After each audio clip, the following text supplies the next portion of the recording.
Today we will continue. 2 weeks back when I shared the word, and the theme of that was there is hope. We have every reason to hope because we know that God loves us. The foundation of our hope is the love of God. We have hope for everything. Hope for the needs of our spirit, of our soul, of our body, everything. We have a right to hope. Because God's word says in the book of Romans chapter 5, verse 5, that the hope that I have does not disappoint me.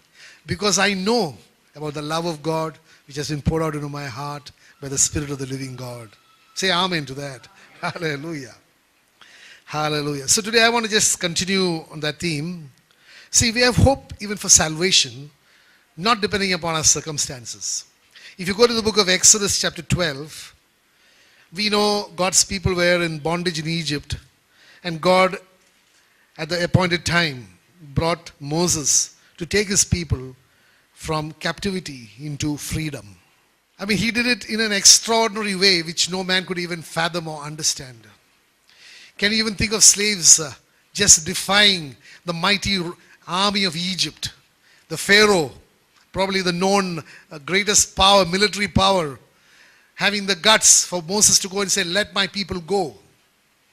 See, you must understand one thing. When Moses went and told Pharaoh, let my people go, he was not speaking on his own. He was just talking. He was a mouthpiece for God. So I want to tell you something again.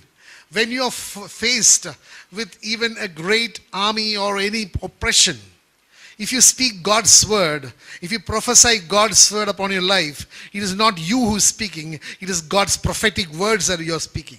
Are you with me? So when Moses, who was a stammerer, went and told Pharaoh, let my people go, it was God telling Pharaoh, let my people go. Hallelujah. And I want to tell you another thing, that look at the condition of the people who went. What was the situation? It was a night of great misery or sorrow, wailing and weeping in Egypt. What is the reason? Because God's wrath was upon the Egyptians. If you read the word of God in the book of Exodus chapter 12, verse 13, God gives a warning about what is going to happen.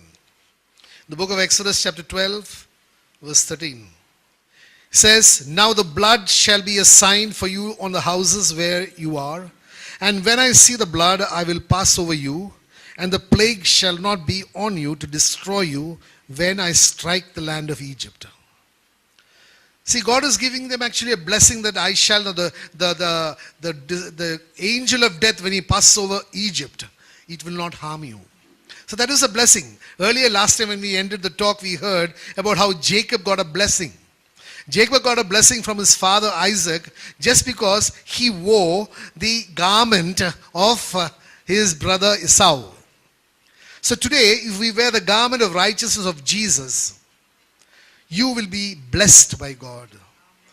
It is not Jacob's qualification or what he did that mattered, but it was only what garment he was wearing, and how Isaac, he was blind, he could only smell.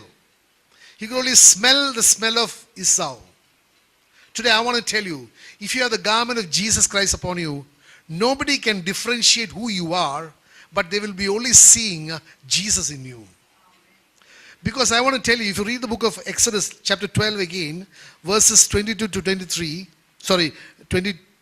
onwards, for the Lord will pass through and strike the Egyptians, and when he sees the blood on the lintel and on the two doorposts, the Lord will pass over the door and not allow the destroyer to come into your houses to strike you.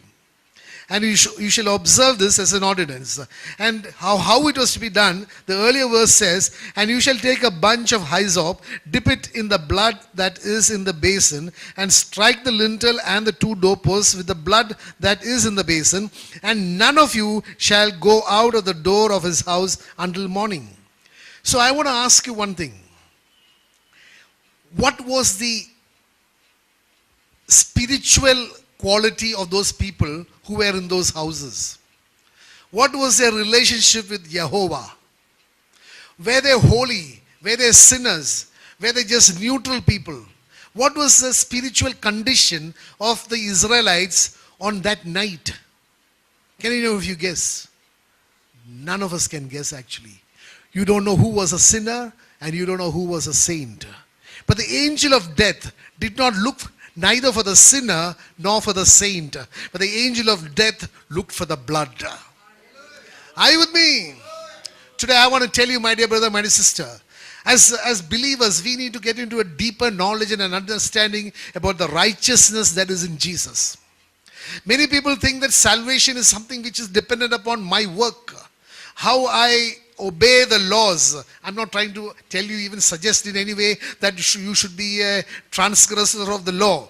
But what I'm trying to impress upon you is that salvation is a matter of grace and not of works. Are you with me?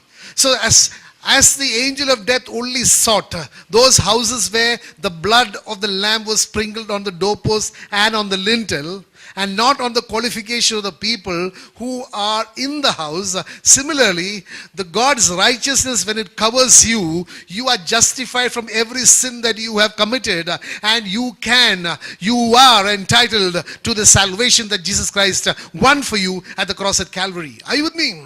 So all that we need is the righteousness that comes from faith in Jesus Christ. Are you with me? Hallelujah. So this is something which believers need to know. It is something which sometimes people still are not able to comprehend. They are still warring in their minds and in their intellect. How can that be? It can be. We may not be able to comprehend, but that is a fact. Jesus Christ said that He has taken our sins and given us His righteousness in exchange. His righteousness is a qualification for us for eternal life. Hallelujah. So you and I, today we must be just seeking that righteousness. It is so important. If you read the book of Philippians, chapter 3 verse 9, Paul says, the Holy Spirit through Paul says, and be found in Him, not having my own righteousness, which is from the law, but that which is through faith in Christ, the righteousness which is from God by faith.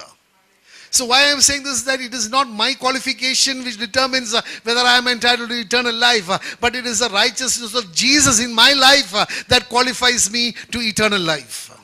Similarly, when you seek the righteousness that comes from the law, actually you are warring against the righteousness that comes from faith in Jesus Christ. If you read the book of Romans chapter 10, very clearly says that. That is why many believers are struggling with this. They are struggling with how to please God. How to please Him by work. How to please Him by doing good. I want to tell you, my dear brother, my sister, you cannot please God by doing good that way. What you can please God is to accept the free gift of salvation which Jesus Christ won for you and me at the cross at Calvary. That is what pleases God, because it is then that the finished work at the cross at Calvary, actually the fruit of that materializes in our lives. Hallelujah. We read the book of Romans chapter 10. Sometimes it is so true. It says, for they being ignorant of God's righteousness and seeking to establish their own righteousness, have not submitted to the righteousness of God. So this is what I'm trying to tell you. Our hope for eternal life is not in the things that we do. It is in the righteousness that comes to our lives through faith in Jesus Christ. Hallelujah, hallelujah. So you must understand that righteousness comes it is only the Spirit of the living God who is indwelling in you, who can reveal to you the righteousness of Jesus. That is why the book of Ephesians says that all that we need today, the church needs very much, is the spirit of wisdom and of revelation of the knowledge of Jesus Christ, what He has done. Today, the people, almost you can equate it to what is there in the book of Galatians. It says that you ran well, but who hindered you from the truth? There is great zeal for God, but people are running in the wrong direction. I want to tell you, salvation is only in the name of Jesus Christ. Salvation cannot be earned by way of works. It is impossible. And you may ask me, of course, we shared it earlier, you may ask me, then what does James say? In the book of James, it says that faith without works is void or null or is useless. Definitely faith without works is useless. But that works is the works which is coming out of a demonstration of your faith. It is not any other works. It is not doing charity.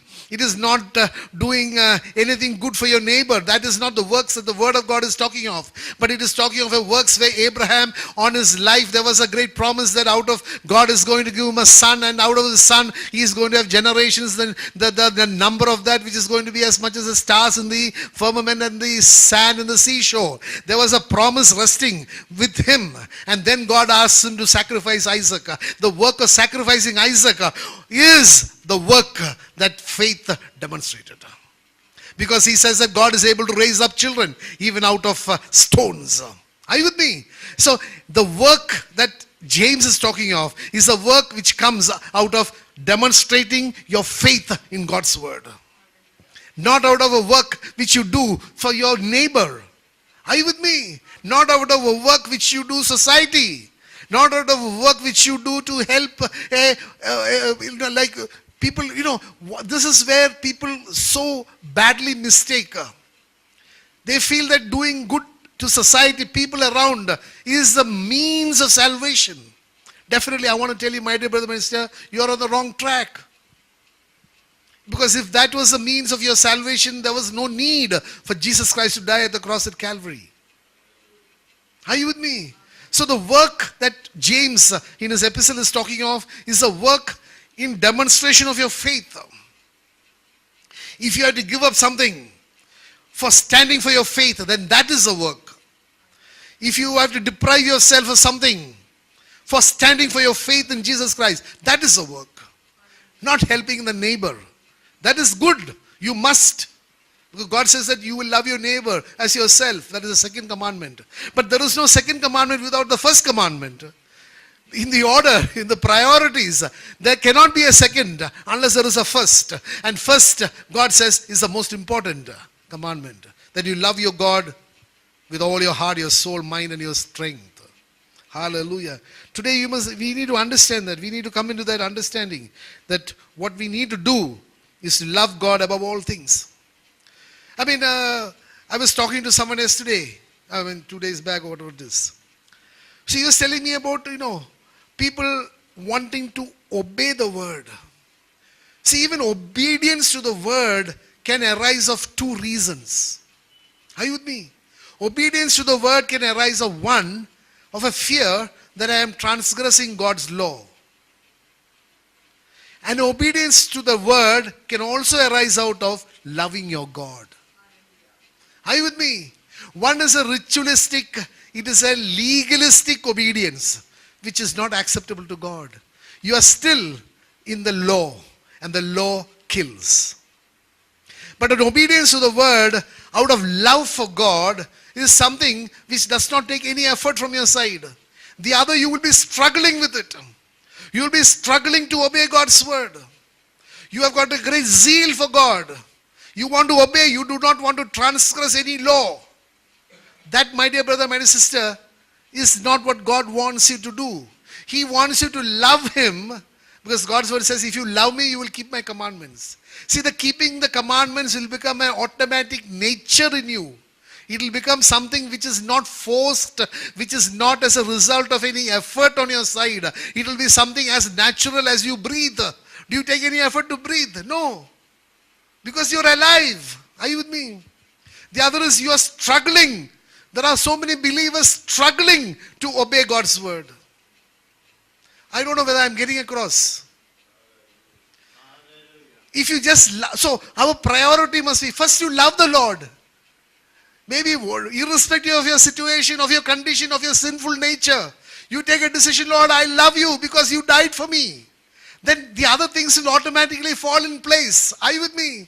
Many people try to do the other way around. I put all my things fall in place and then I will love my God. Oh, I don't know whether I'm getting across. But I tell you, my dear brother, it's so important that if you want to make your Christian life a joyful experience, just love the Lord. Everything else will fall into place automatically.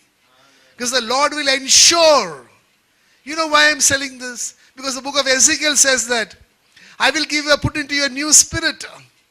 And the Spirit will cause you to walk in my statutes and to obey my judgments. It is not you, but it is the Spirit of the living God in you who will enable you to obey God's word.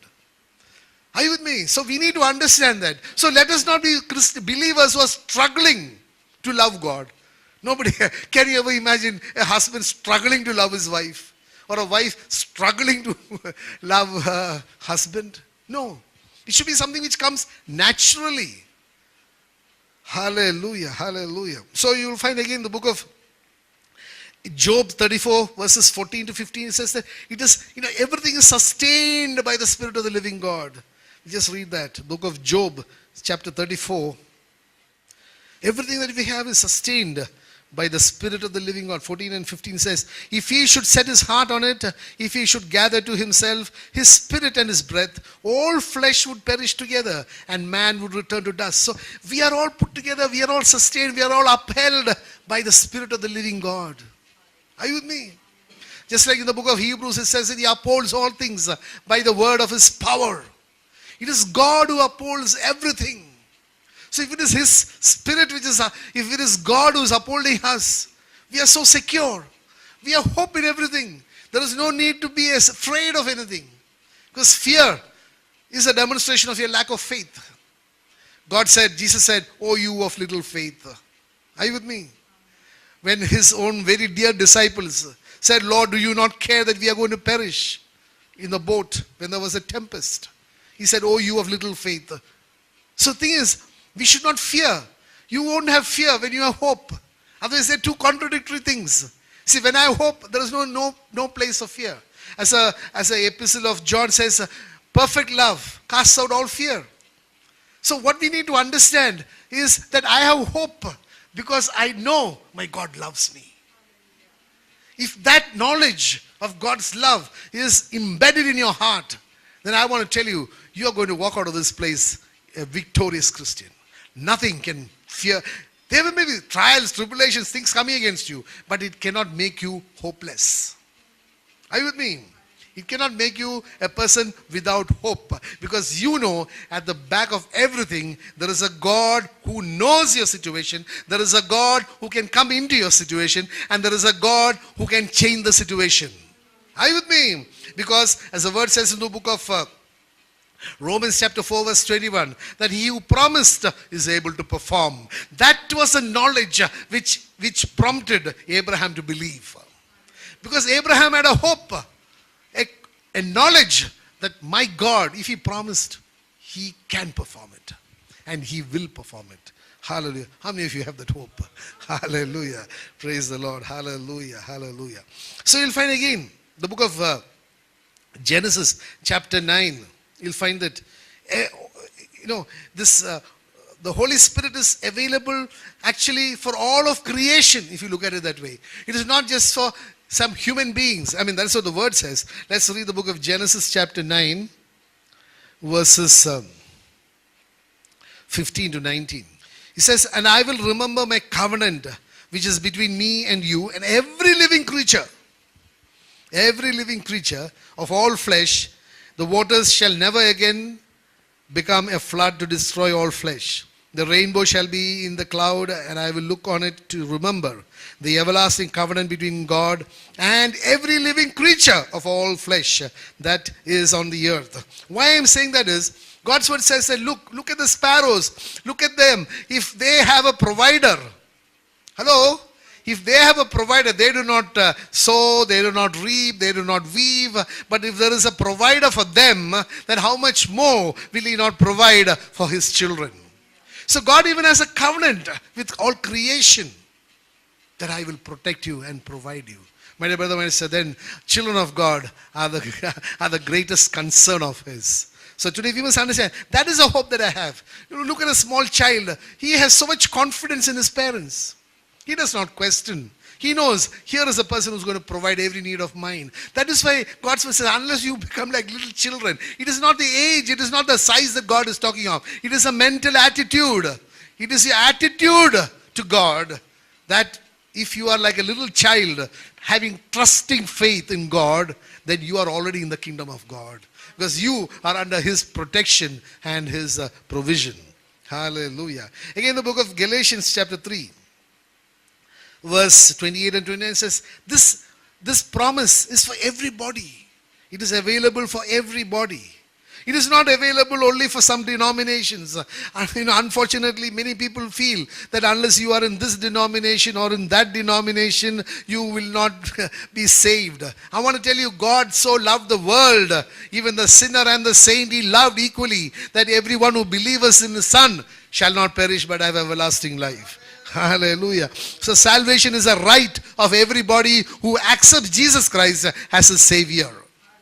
Hallelujah. That is the only requirement.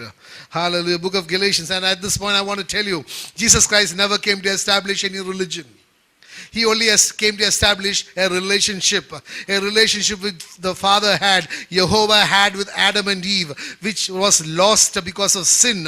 Jesus Christ took that sin of Adam upon himself, Adam and his generations to follow. He took it upon himself and he reconnected us back to the Father.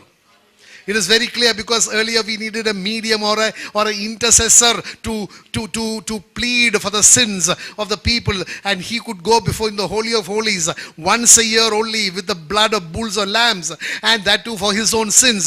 But Jesus Christ, the Lamb of God, came and shed his blood at the cross at Calvary, so that you and I have got eternal redemption once and for all out of that sacrifice at the cross at Calvary. Are you with me? So today we need to understand these truths, these basic truths, which will give us the confidence and the hope of eternal life. That is why the book of Romans says, there is therefore now no condemnation for those who are in Christ, who walketh not according to the flesh, but according to the Spirit. See, this is the confidence, this is the hope. See, I want to tell you, the greatest hope a believer can have is that when he dies, he's going to spend eternity with Jesus. If that hope is in my heart, I want to tell you that hope will give me the courage to face the trials of this world. Because I know this is going to last only another 10 years or 15 years or 20 years or the maximum maybe 120 years. Because that is what God says is the time span of a man. Are you with me? So I have hope. Can you imagine? Today the doctor says, look, you are in the hospital, but I will discharge you after 1 week. So that 1 week is the hope that you have. So this 7 days, though it is times of trials, pain, you have something on the other side of the rainbow. Are you with me? That gives me the confidence. That gives me the courage to face this. Oh, am I getting across? So if I hope that whatever be the circumstance, maybe I am sick, maybe I am in poverty, maybe nobody looks at me, maybe I am the scum of the earth, but there is my God who is going to take me into his bosom when I die. That hope can sustain you. Oh yes, my dear brother, my dear, that is the most priceless thing that we can have. A hope of eternal life to be spent with Jesus. That is why you can say with confidence, if you are giving your life to Jesus, if you are under his lordship, you can say with confidence, there is no condemnation for me because I am in Christ. I live according to the Spirit and not according to the flesh. That is what a believer should have. So that must give a joy, and that must be a surprise to others. Look, you are starving, but you still have joy in you. Are you with me? You are sick, but you have joy in you. What is the reason? The reason is the hope that you have in Christ Jesus. God says in the book of Colossians 1:27 that Christ in me is the hope of glory. That is the most precious thing you can have. It is not the riches of the world. It is not the influence in society. It is not your wealth that is precious. All these things you have to leave here. You ask even the richest of men, they don't have peace because they don't know about that Christ in him, in them is the only hope of glory. Hallelujah. Hallelujah. Hallelujah. Again, so we find, did we read that? The book of Galatians chapter 3 verses 28, 29. It says, there is neither Jew nor Greek, there is neither slave nor free, there is neither male nor female, for you are all one in Christ Jesus. And if you are Christ, then you are Abraham's seed and heirs according to the promise. We are the heirs of the kingdom of God. We are heirs. I want to tell you, my dear brother, if you read the word of God, there are so many places, even if you are down and out, there is so much assurance. The word of God says in the book of Epistle of John, now we are children of God. I mean, what a great status. Now we are children of God. I mean, I want to tell you, as believers, God has given us so much in his word. There is no reason why we should term ourselves hopeless. Unless you want to curse yourself. When someone asks you, how are things? You must say, good by the grace of God. It will be a prophetic good. I want to tell you, it will be a prophetic good, because my God says He can supply every need of yours. My God says, do not be afraid, I am with thee. Are you with me? Your God also, not my God alone. So our God says, hallelujah, I am with thee, do not be afraid. So we must, like I told you earlier, we must prophesy God's word upon ourselves, upon our children, upon our family, upon our business, upon everything around. You must be a prophesying believer. We had several talks on that. We must be prophesying believers. Because when you prophesy God's word, it is not you who is speaking, it is God speaking through you. Let my people go. It was not Moses' plan, it was God's plan. Are you with me? Hallelujah. How many of you believe that God has a plan for you? Hallelujah. It is for your prosperity and not for your destruction. It is to give you a future and a hope. See, hope. Hope is so important. I want to tell you. If there is no hope, you will despair. The only thing that keeps people going is a hope that I have. A person probably who's going to the desert, he knows it is tough, but he knows there is going to be oasis or something there. Are you with me? It is a hope that sustains us. Hallelujah, hallelujah.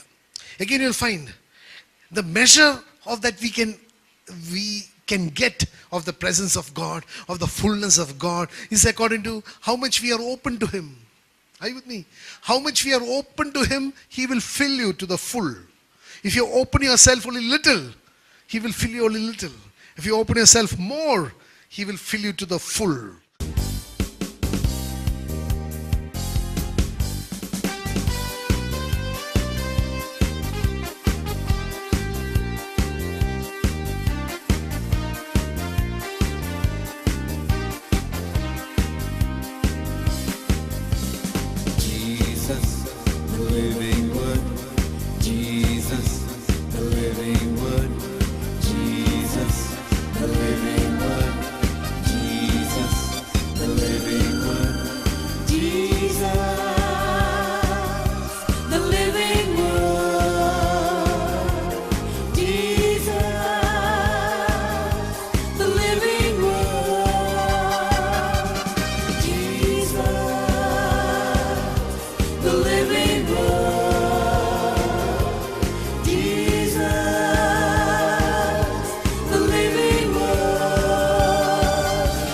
King of kings.